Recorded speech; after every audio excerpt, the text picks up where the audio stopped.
El Ministerio de Salud inició este domingo la campaña de vacunación e inmunización contra los virus respiratorios, especialmente la influenza del virus sincicial. Esto con el fin de evitar el colapso sanitario y proteger a la población más vulnerable. Vamos a hablar de otros temas. Para eso estamos aquí en el estudio de Canal 24 Horas con la ministra de Salud, Jimena Aguilera. Ministra, muchísimas gracias por acompañarnos. Hola, buenas tardes. Muchas gracias por la invitación. Varios temas. Primero, vacunación. Este es un clásico y qué bueno que sea un clásico, digamos, de conversaciones y muchos dicen, pero cada año se va adelantando más. Sí, de hecho, año, a veces sí. lo conversamos en enero, febrero. Claro. ¿Cómo se está preparando el sistema sanitario para este proceso de vacunación y cuáles son los desafíos también? Primera pregunta. Bueno, nosotros la verdad es que ya a fines del año pasado decidimos que íbamos a adelantar nuevamente la campaña de inmunización como hicimos en el 2025. El 2025 lo decidimos porque en el hemisferio norte hubo información de que se había adelantado la estación. De hecho, se adelantó y que en realidad las vacunas en el momento que están disponibles, mientras más rápido uno las pone, hay más tiempo para que las personas preparen su respuesta inmune, porque no es instantáneo en el caso de las vacunas, a diferencia del anticuerpo monoclonal. Claro. Entonces necesita unas semanas para tener un nivel de protección adecuado y es bueno que tengan esa semana de manera que cuando empieza a circular el virus, que en Chile históricamente ha sido bien temprano en relación a los otros países del hemisferio sur, tengamos una mejor preparación. Este año además influyó el que estemos con un cambio de gobierno que permite que nosotros entreguemos lanzada la campaña y también como una forma de ser responsable de entregarle a la ministra que va a entrar ya todo lanzado, la campaña comunicacional, la alerta sanitaria preventiva,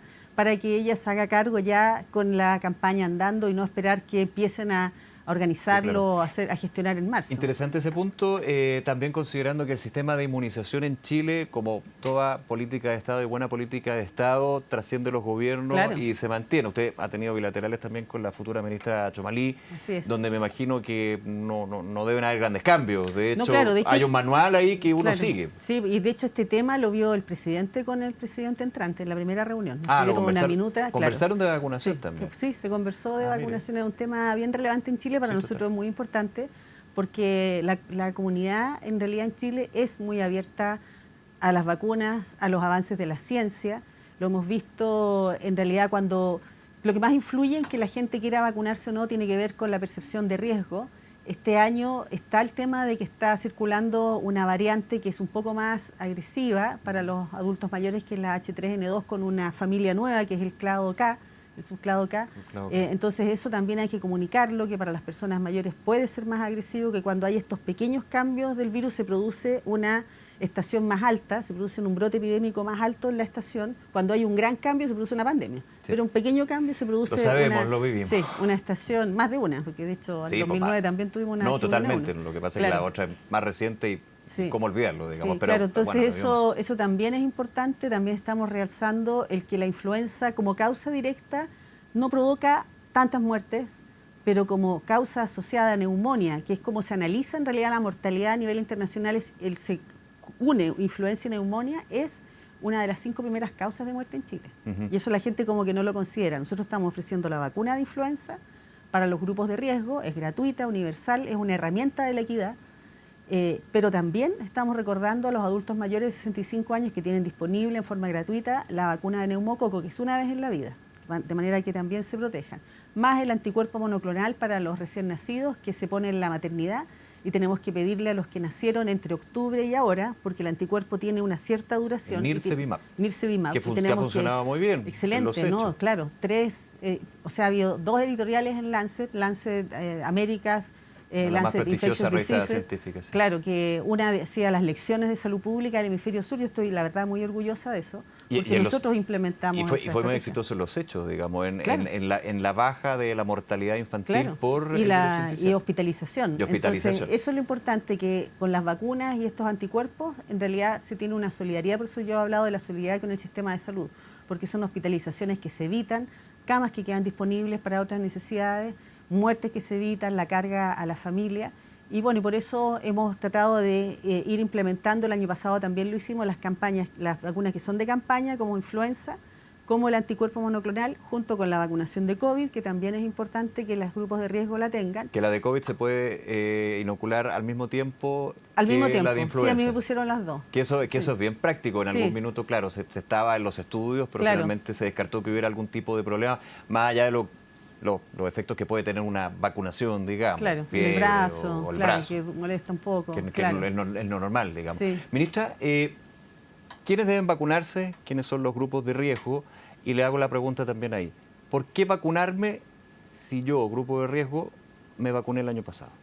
Ya, bueno, ¿quiénes se vacunan? Para el caso de la influenza, los grupos de riesgo tradicionales son los adultos mayores. Antes nosotros vacunábamos a los mayores de 65 años. Antes del año 2000, de hecho, nosotros no comprábamos la vacuna y no era un bien público.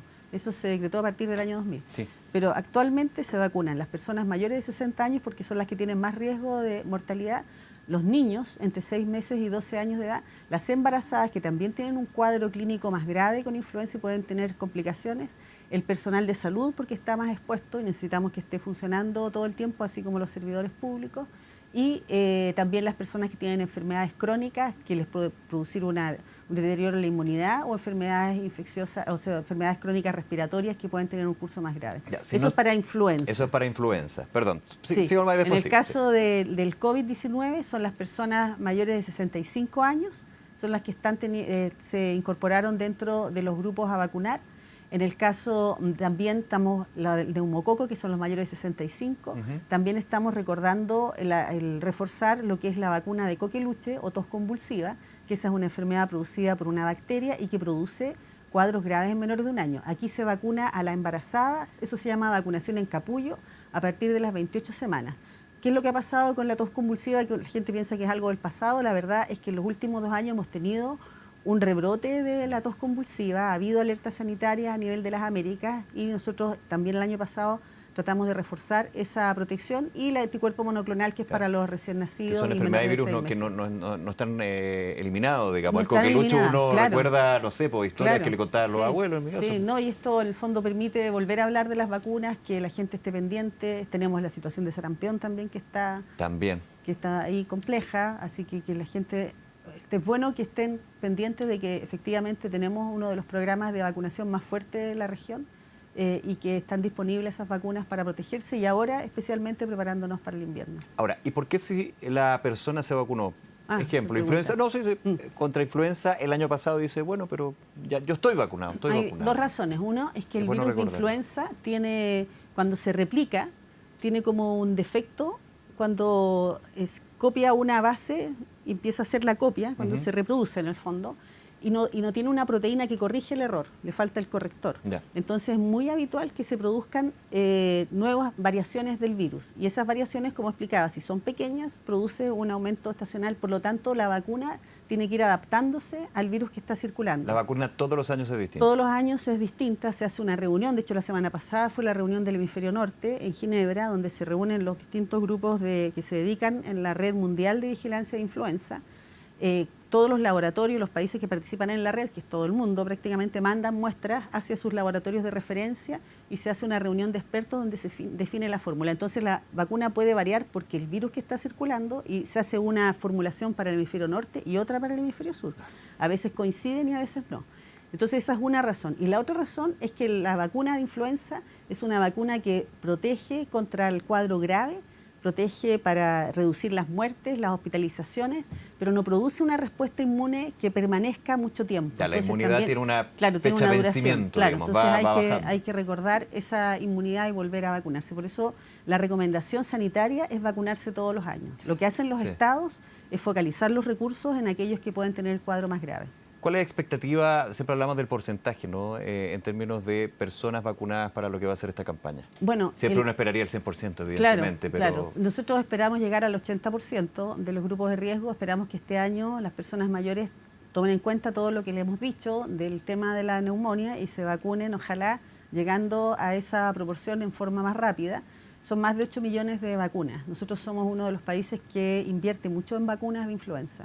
Y para qué decir en anticuerpo monoclonal, son 60.000 millones de pesos lo que estamos invirtiendo en productos, digamos en vacunas, en esta campaña. en vacunas y anticuerpos. Ahora, muchos se pueden preguntar, yo no estoy dentro de los grupos de riesgo, pero ¿por qué yo no puedo tener la vacuna también? Uno pensaría inmediatamente en el stock, punto uno. Hay que asegurarla para los grupos de riesgo. Claro, pero en el caso de la vacuna de influenza, la vacuna se puede vender. Se vende. Sí. Entonces, si uno está interesado, y por eso yo digo que la recomendación sanitaria es vacunarse. Si yo no estoy en el grupo de riesgo, yo puedo ir a la farmacia y comprarme la vacuna. Ahora, hay muchas empresas que vacunan a sus el caso de la trabajadores. nuestra, de hecho, que llega a convenios para hacer y los seguros con precios bien también accesibles. hacen convenios de manera de que sea accesible, porque además evita el ausentismo. Sí. Es un win-win. Claro, sí, es un win-win porque efectivamente cuando hay estaciones muy fuertes de influenza, el ausentismo se dispara. ¿Se proyecta un pic de la influenza? Mira, la influenza es un virus que es difícil de predecir por esta cosa que hemos tiene tenido hasta la variación. Noviembre, recuerdo, septiembre. Sí, tenemos, claro, no es que desaparezca, sino que las condiciones, primero si hay un subclado nuevo, como ocurrió en el hemisferio norte cuando apareció, la inmunidad de la gente no lo reconoce totalmente, entonces empieza a aumentar, porque es como que estuviera virgen a ese virus. Cada vez que aparece un virus nuevo y son todos susceptibles, en realidad se puede producir un brote. Entonces, como que no lo reconoce tanto, empieza a aumentar. Normalmente nosotros tenemos los brotes que parten en otoño muy temprano, llegan a un pic más o menos en mayo o en junio, dependiendo del año, pero puede ser en las primeras semanas de mayo, pero normalmente en las últimas semanas de mayo. Por eso nosotros, cuando uno habla de un libro de epidemiología de la influenza, dice la influenza no se puede predecir y que en todo momento estamos esperando que se produzca una pandemia. Lo que no sabemos es como los terremotos, pero no sabemos cuándo. Por eso nosotros vigilamos la gripe aviar, porque todos estos virus que nosotros tenemos, que circulan de influenza, tienen un origen aviar y de ahí han pasado a ser virus humanos. Cuando la gripe aviar, por ejemplo, que también es una preocupación, razón por la cual nosotros vacunamos a los trabajadores de granjas avícolas. Claro. ¿Por qué? Porque en los seres humanos o en los cerdos se puede producir una recombinación de dos tipos de virus. Y eso contribuye a que surja una nueva variante y por lo tanto tengamos riesgo de una situación mucho peor. Entonces, la campaña de vacunación y vacunar también ayuda a que haya menos posibilidades de recombinación de los virus. Ministra, la llevo otro tema, a vacunarse. La primera frase de conclusión que tomamos, y aquí no hay ninguna discusión. Y creo que con la pandemia de COVID-19 ya nos quedó bastante clarito. Así que eso es bueno, recordando eso. Sí.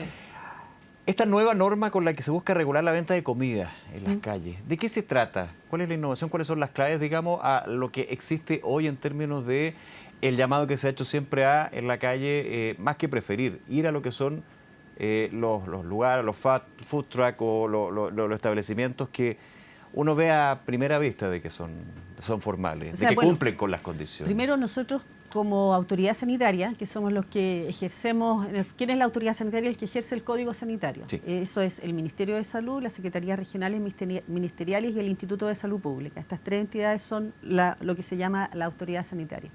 De acuerdo a nuestras disposiciones, nosotros regulamos la venta de alimentos y también la calidad de los alimentos.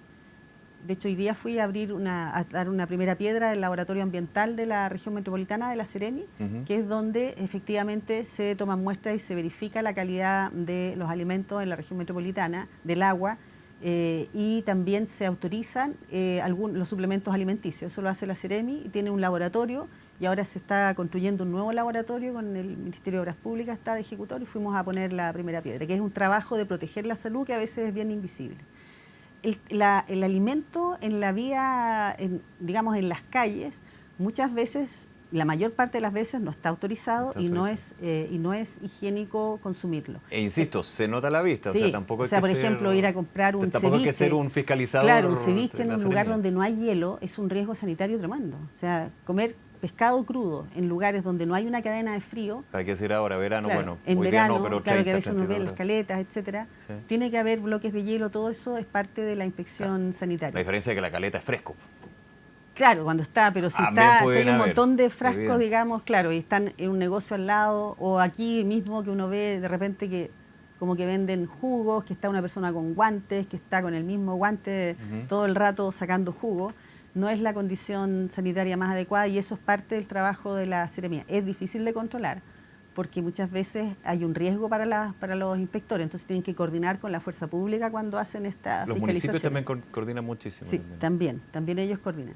En el caso de la composición de alimentos hay dos proyectos, uno que tiene que ver con el hecho de que sean alimentos ultraprocesados, que es una iniciativa parlamentaria, para que tengan digamos, como un tag o una tarjeta, como tiene el aviso, digamos, alto en, que tenga también un aviso de que es un alimento ultraprocesado. Es como la ley de etiquetado, como pero un etiquetado, esa es la palabra. Etiquetado, una etiqueta ultraprocesado, que de hecho creo que mañana lo van a ver en la Comisión de Salud del Senado. Esa es una iniciativa parlamentaria para que la gente esté en conocimiento de que ese alimento es ultraprocesado y que por lo tanto implica una posibilidad mayor de tener obesidad como comida rápida, etcétera. Y hay otro proyecto que tiene que ver con que se rotule la cantidad de calorías que tienen los alimentos que se venden, que son preparados. Porque obviamente que dejar alto en alguno de los elementos, un alimento que se prepara, es bastante difícil porque es difícil estandarizarlo, que es distinto a los empaquetados que uno ve el chocolate, sí, claro. Entonces como que tiene una formulación mucho más estándar. En el caso de los alimentos que son preparados, en realidad lo que se quiere hacer es algo similar a lo que se hace en otros países, que es que la gente tenga la referencia de que este alimento tiene aproximadamente tantas calorías, para que la persona tome conciencia. Como la tabla nutricional que ya lo... Claro. Pero más simplificada. Más simplificada, de manera que la gente sepa cuántas calorías está consumiendo. Es parte de la educación para tener un consumidor más informado y tiene que ver con las distintas estrategias que están tratando de implementar para reducir la obesidad en Chile, que tenemos la triste récord de ser en las estadísticas de la OECD los segundos con mayor obesidad después de Estados Unidos. Ministra, en términos de coyuntura, aprovechando que nos acompaña, agradeciendo el tiempo, ¿no? Esta situación era en el hospital de Antofagasta. De la sarna noruega. Sarna noruega, yo nunca había escuchado. No. La sarna sí, pero Noruega ahí sí. Uno entró a investigar claro. Un poco más. Pero es el mismo agente. El mismo agente. Sí, Sarcoptes scabiei. ¿Cuál es el balance, la evaluación que se hace? Entiendo que ya estaba controlado esa situación, pero claro, uno dice sarna noruega, como que ya le bueno, la verdad es que cuando uno atiende en un servicio de urgencia y atiende personas que vienen desde la calle, dependiendo de la condición en que estén, en este caso yo entiendo que era una persona mayor que de haber estado en una condición de no muy cuidada, sin condiciones de aseo adecuadas, es habitual que los pacientes tengan ectoparásitos.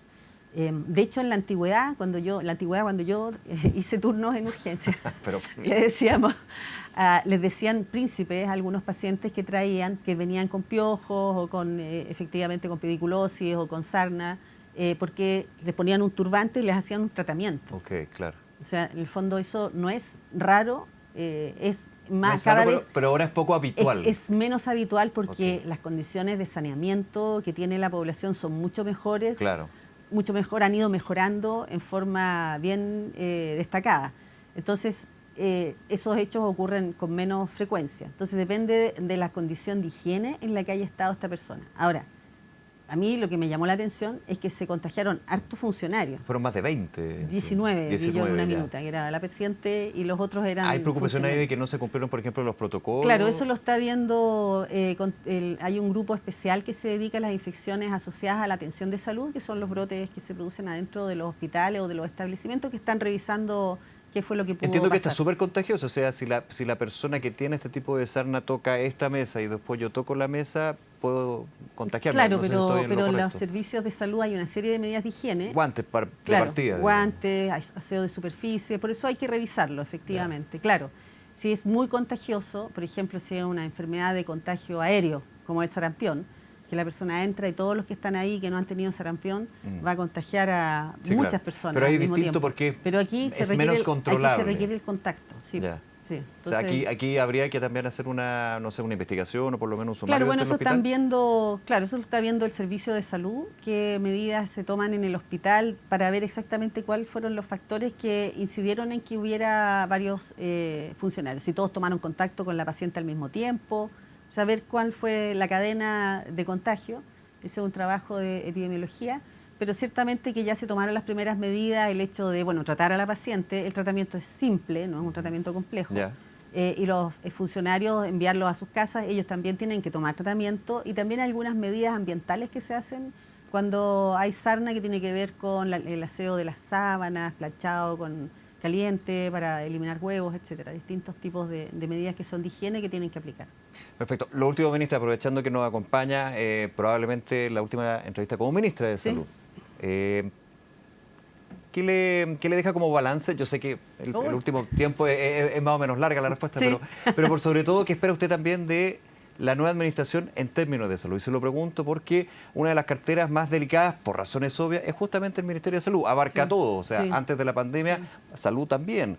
La lista de espera, hay ahí una discusión y va crítica de un lado para otro, lo que tiene que ver con otros elementos de la salud en Chile, cómo está la salud, la infraestructura hospitalaria. Sí, bueno, siempre va a haber mucha discusión en salud, pero también hay hechos que son bien concretos y que lo hablamos con la doctora Chomalí. Bueno, ella es especialista en salud pública como yo, más del área de administración, y yo soy más del área de epidemiología, pero de hecho... Pero se sigue esa línea de la salud pública, sin desmerecer lo que es la salud privada, que tiene principios. Es que la salud pública es una especialidad médica. Nosotros hicimos esa especialidad, fuimos becadas de la Universidad de Chile, hicimos esta especialidad que tiene varios principios en relación... Que no son muchas personas, por lo que me contaban el fin de semana. No somos muchos, somos poquitos.